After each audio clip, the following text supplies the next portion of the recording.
And this one will be, in this room, pretty much employability and competencies. So if you're looking for any insight there, please stay here. And before we start, kind of swimming across the Pacific, I'd just like to ask anyone who was at the pre-hui yesterday and is missing their umbrella, it's kind of one with a white handle, it is in the other room, so that you can get home dryly. If it's not yours, then hopefully somebody else knows where to pick it up. But now I'd very much like to welcome, move two things around. Irene and her colleagues, Rajneel and Mojito, from the University of the South Pacific, coming all the way to us from Fiji, to present on their insights and workings of Mahara over the past years and what they are doing with it.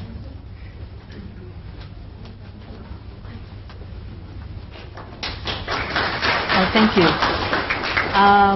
We have Mojito there. He's Mojito, not Mojito the drink yet. Right? And we have Rajneel. They'll be answering questions after the session. Mahara has been with us, or we have been with Mahara since 2010. Correct, Rajneel? Okay. This map gives you an idea with that round, or the shade, shows how scattered the islands are. We have 12 countries, and we have 14 campuses. So why would we use e-portfolio? Okay, if you see how far we are, no one will ask us to keep traveling up and down to these countries. And some of us sometimes struggle to go to these countries or never come back in time. I work as an instructional designer, and we have an education developer here, and we have education technologies here. Using portfolios to create spaces. This is from CAEL, or CAEL, C-A-E-L. And we would choose the fourth one, which is the direct assessment. We're working at Pacific TAFE. We're working with Pacific TAFE.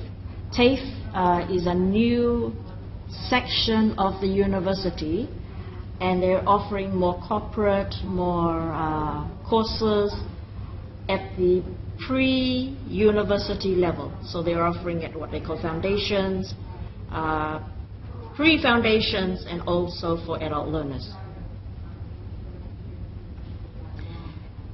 So just to give you some idea, the mission is to provide high-quality skills, base qualifications, foundation, and preliminary studies.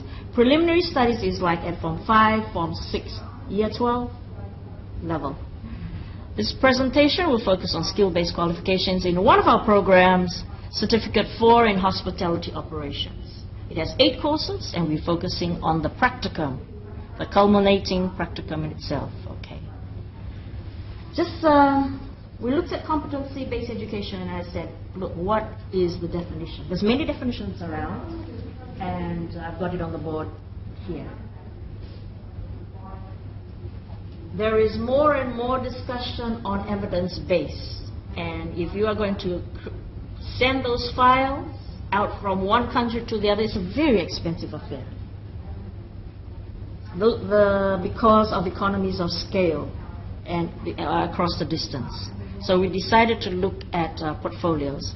It provides a space for learners to analyze, create, and we also collaborate with TAFE. We have Parijata here, who is one of the coordinators for training for this program. There was a research grant sent out to the whole university, and the 3 of us decided we'll apply for one. And we said, well, what will we do? We did not have enough work to do. But we said, no. You know, we drink tea quite often together. So we said, let's work with another group. Let's write something out. And we got awarded around a $50,000 grant to work with portfolios. Many of us just did it to say, look, I think this is going to work. So we approached Pacific TAFE and said, would you like to work with us? and we were very grateful that they decided to work with us. Their program, their practicum consists of 600 hours within a 6-month period, and we would use this e-portfolio or Mahara to capture this evidence. And the process is built on the existing logbook that they have. It's a print book, and each student has to write and scribble what they do every day, and they have it signed off. So we decided an e-portfolio was a great idea. When we wrote our grant, we focused on 2 priority areas, which was regional and community development. And our objective was to create it on our Laudala campus, which is our main campus, and then we would be able to transpose it across the different countries. So we wanted to strengthen and expand communications and also provide the standards across the countries. So we would have a Train for Trainers program, and we would also have our students trained. And also we were into teaching and learning, or learning and teaching, and that we would transform USB's pedagogy and curriculum with the use of Mahara and e-portfolios. With this grant, we looked at development in 2 areas: creating digital formats for mobility, and at the course and program level, and at the institutional level. We have courses that are generic, and they use e-portfolios already at the degree level. So why e-portfolios? It's because it's pragmatic. As I show you the ocean, you've got to get around it. The other reason is because Pacific Islanders travel. They've traveled for centuries, so they will go all over the world. So I've had that experience myself, where I was trying to get my transcripts across to different countries to work. It was murder. So I thought of my own experience, and I said, with a portfolio, I could go across and show my competencies wherever I go. So that was the underlying experience I had that would provoke me to get into this. The other thing that we were very aware of was that English is a 2nd, 3rd, 4th, 5th language. Portfolios was ideal for us to be able to allow people to use the spaces to demonstrate their competencies. They may not be able to speak as fluently, but they're able to show their different skills. So we had a target population, which was adult. We have people who speak English as a 2nd language. They may not be able to communicate verbally, although some of our students can really talk. But we gave them other opportunities so that they could demonstrate through videos and all. And also because of different cultures and backgrounds, we wanted to offer an opportunity for them to use their own learning styles and create things. So we wanted opportunities to be creative. We allowed them to share with one another in the virtual space, and also alignment of industry with the university to strengthen opportunities. So then we're working with Pacific TAFE to get that practicum up. And as I said earlier, it was a print-based log. And it's restrictive in that that book can be lost, especially if you want to use it for employability later. Now, we've got it into our e-portfolio. One of our trainers right now, Mojito, is working with Train the Trainers, with staff to be able to use the e-portfolio. We've also created a toolkit. This toolkit is not only for this program. It's got the different digital tools. We want to use this toolkit, let's say with the grant, we're creating this toolkit so that we can use this toolkit and use it across different programs for the whole TAFE section, and also lend it across as like a learning object to the rest of the university. So you can see we're a bit ambitious. Okay, alignment. We have international accreditation with ICE, so we have standards there. We have the university graduate attributes we have to deal with. We have the program attributes, and we have the practicum attributes. So we have layers and layers of alignment. So Parijata and I sat down and aligned every one of those objectives to say which program, where, and so on, to make sure that all the competencies work.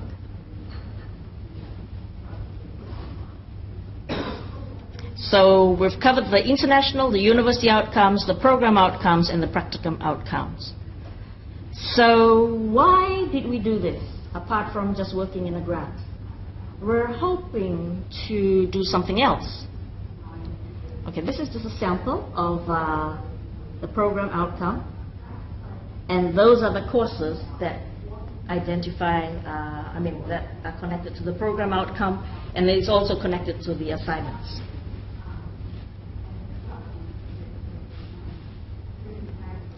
The future. We have a train for trainers, so we train people in that program, and they go out to train people in the Pacific, or you do it electronically. Our student training is in progress, and at the institutional level, we want to translate this creation across the USP region. So across each of the countries, for example, Cook Islands, Solomons, where there's a great need for people in this program. There's a high demand for it. Pacific TAFE is also planning to adopt this model across its program. So this is the first iteration of what we're doing, and we hope that we will have better offers after working it a few more years. We also want to enable Pacific TAFE to work closely with industries and to have closer alignment in workforce development. And the last thing we want to do is also research into our practice in the USP region and fulfill our strategic plan priorities. And I have space for questions to myself and our colleagues.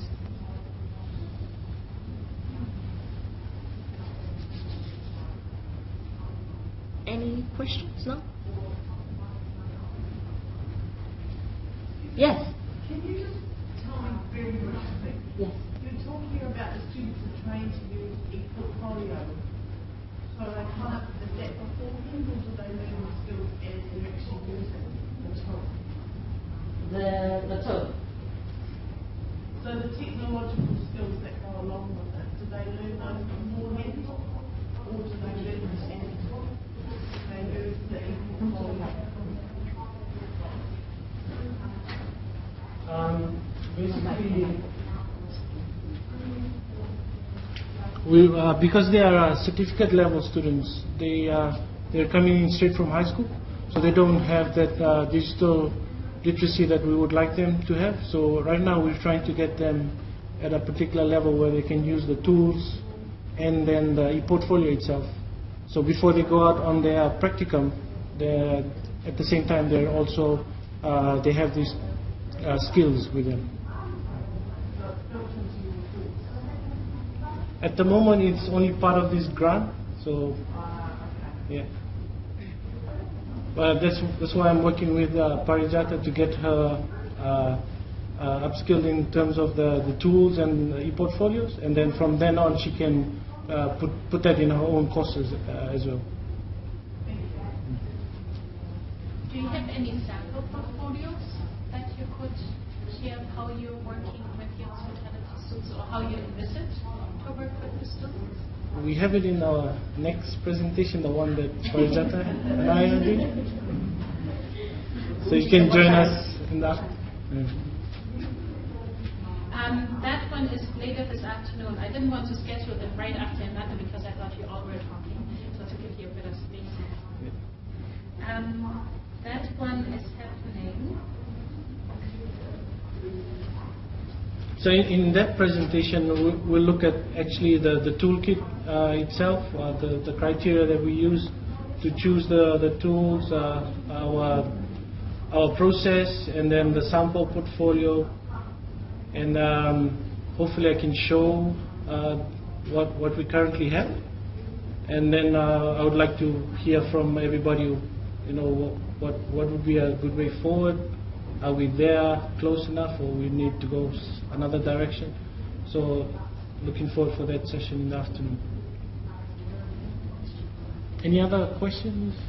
I'm interested in what industry's response was. Did you have like a consultation period with them? Were they positive? What did they think? Show them. Sorry, I spoke with a few of the industry personnel. They were quite psyched about it, but then at the end, they were quite happy about it. Yeah, but then at the end of the day, we also have a bit of a hurdle to go over, because once the students they go in their practical, there are 2 assessments which is required to be done by the industry supervisors, managers, etc. So we actually have to come up with a way in which they could actually tap into and get access to the student portfolio, so they can go in and provide their comments in terms of the reflections and the things that they had done on the day, etc. So yeah, but it's just about giving them access and then finding time to actually go into the system and provide their comments. But then they said that would be easier as opposed to waiting and then writing into a logbook and signing off, So yeah, they were quite positive about it. Yeah. Yes. How are you doing the student training? Yes. Or is that also in the next presentation? No. Well, I can answer that. At the moment, we're doing like a face-to-face session, because all the students are based in our Lodala campus. So, and at the same time, I have a Moodle shell. I'm preparing one so that it will cater for students that maybe when we go to the region. So. And what is the content of your training?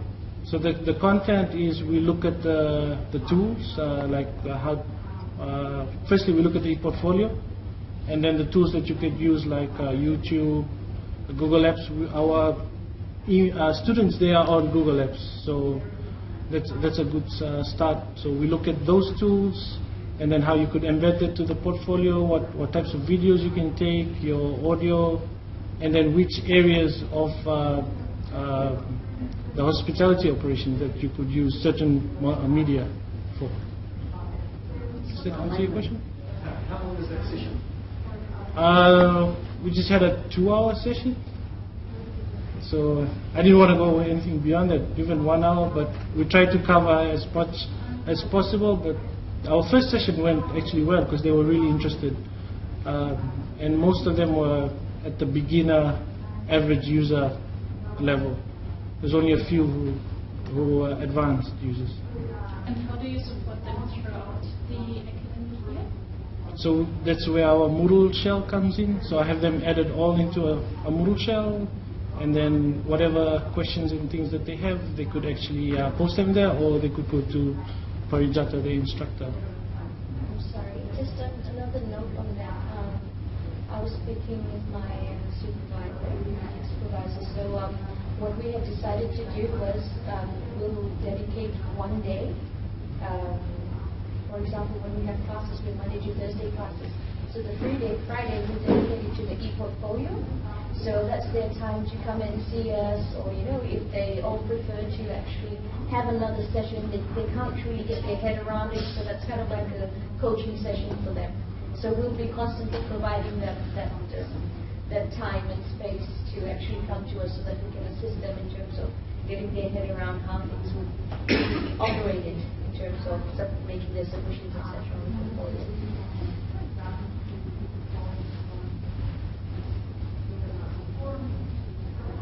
That's it. There aren't any other questions? Thank you so much.